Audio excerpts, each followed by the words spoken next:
I don't know if this is an excuse. I don't know if this is true, but it's the whole, I don't know if I can make that. That's gonna take like 58 minutes. Look, if you can take around 10 to 12 minutes, you can make the greatest chili garlic noodles of your life. But pause, full pause. I wanna walk you down a little story, all right? You're making your little chili garlic noodles. It's great. Oh, haha, look at me, I'm having so much fun. And it tastes great. Took you 12 minutes, right? But what if you just made your own noodles? Well, Josh, can I even make my own noodles? Yes, you can. And these are the easiest noodles of all time. So I'm gonna give you 3 different chili garlic sauces, all of which are extraordinarily fast. And I'm giving you the homemade noodle recipe, but if you don't want to, it's optional. So with all that being said, let's make this, shall we? Yes, noodles. We love them, but listen up. You can use just about any noodle you desire. You want lo mein? Great. Chow mein? Sure, pal. Or maybe you're really naughty and you want a sweet potato or a glass noodle. Is that allowed, Josh? Any noodle will work with arguably the easiest and greatest chili garlic sauce on the planet. But let me sweeten the deal. I'm not gonna make one. I'm making 3 chili garlic sauce variations for you to choose from. And hey, if those noodle choices don't work for you, then I'm also gonna show you a homemade noodle that you can make completely from scratch in 30 minutes or less if you're fast. We're talking homemade noodles. That's fast as boy. See, most homemade noodles take a lot more time than this because there's no gluten, there's absolutely no rest time, and you only need to make a few of them. You're not making hundreds of little noodles. It's even easier than homemade pasta.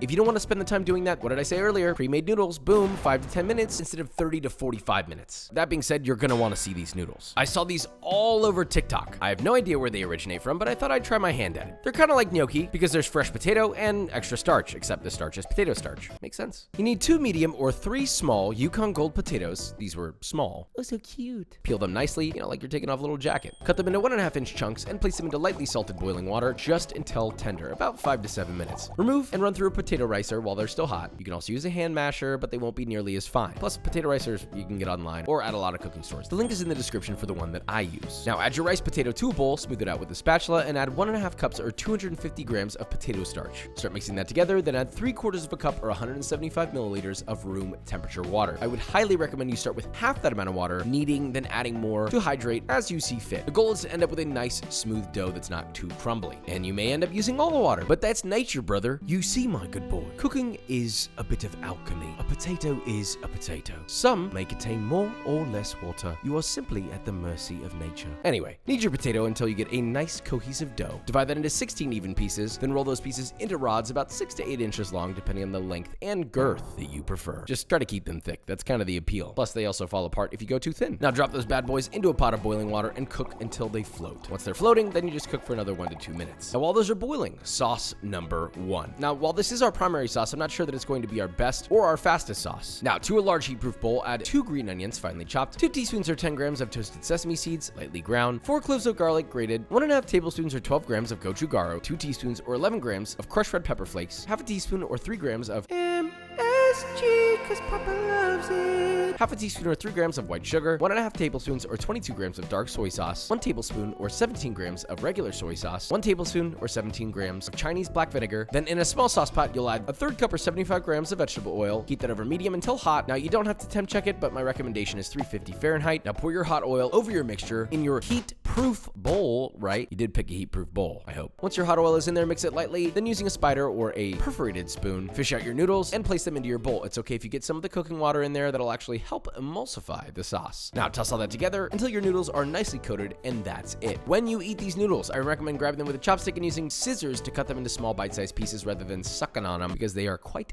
thick. I'll be honest with you, an untrained mouth may be surprised by their girth. Anyway, chili garlic number 1, done. Let's taste. Sauce number 1, pure chili garlic.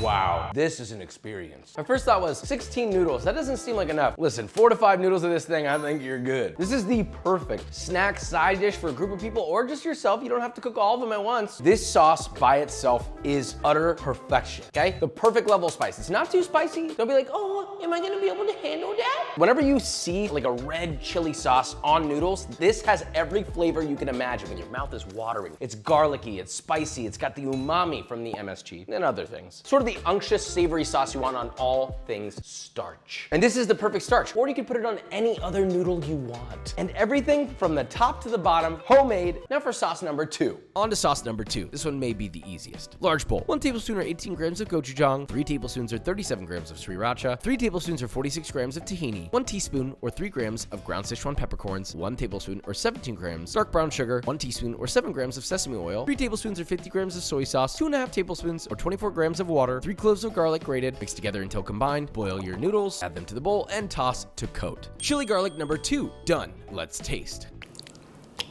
Oh, that's like dark, that sound.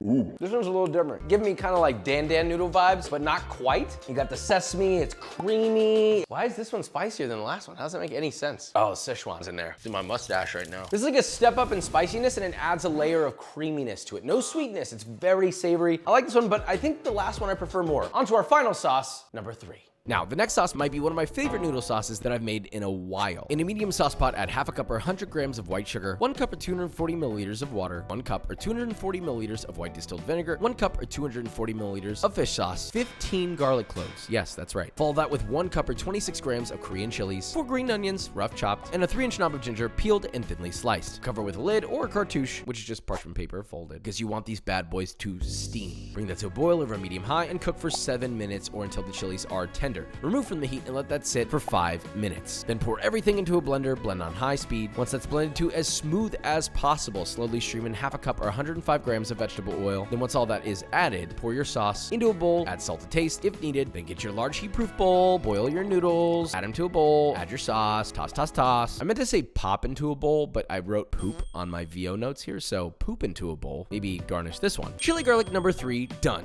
Let's taste. Sauce number 3. I don't know what this sauce is. This is kind of inspired by a sauce I used to make at a restaurant. Uchi. It's not their sauce, but the technique is similar and the ingredients are very similar. Oh, this one's good. Full stop. Sauce number 1 is my favorite sauce of all time, period. But this is one of the few times I've made a noodle sauce that I think goes toe to toe. Because it's savory, it's sour, it's sweet, it's spicy, it's garlicky, but it's very caramelized, it's very rich. It's about picking a sauce that suits your needs the best. Plus, these noodles have girth. When was the last time you could say that? But do you wanna know what else has girth? B-roll.